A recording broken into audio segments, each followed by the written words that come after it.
So on campaign finance, what campaign finance reform proposals would you support? I am a co-sponsor of a whole set of campaign finance proposals.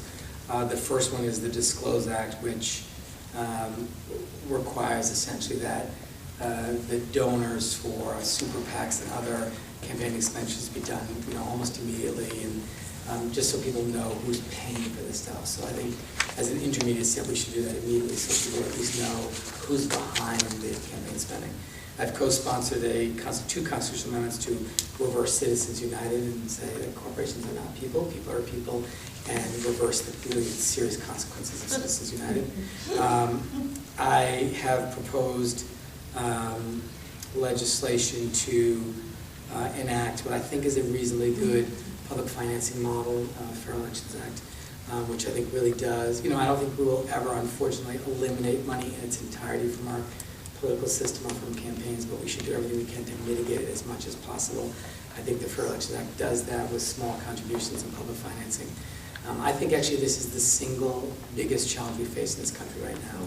If we don't fix, I just sent an op-ed to the Journal, which I hope they will print, but if we don't fix this, I think the likelihood that we will ever fix everything else we're talking about tonight is small.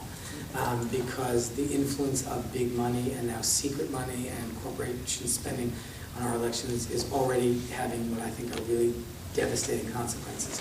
And if we don't fix this, I think it will be, I think we were already beginning to see our democracy is up for sale, but we've got to enact all of this, all hands on deck. I'm not wedded to my ideas that I've co-sponsored. If people have another public financing model, I'm happy to look at it, but I think it is really, really important that we remove remove money as much as we can from our system. If you think about what we saw, a glimpse of it in the presidential, that you had one man, Sheldon Adelson, who wrote a $10 million check to Newt Gingrich and kept him in a presidential campaign. Now, it could have ultimately changed the results of the nominee, maybe it did, maybe it didn't, but the idea that one person could have that much influence over our system, and we at least knew who he was, that's going to happen lots of times in this cycle. We're not even know who people are.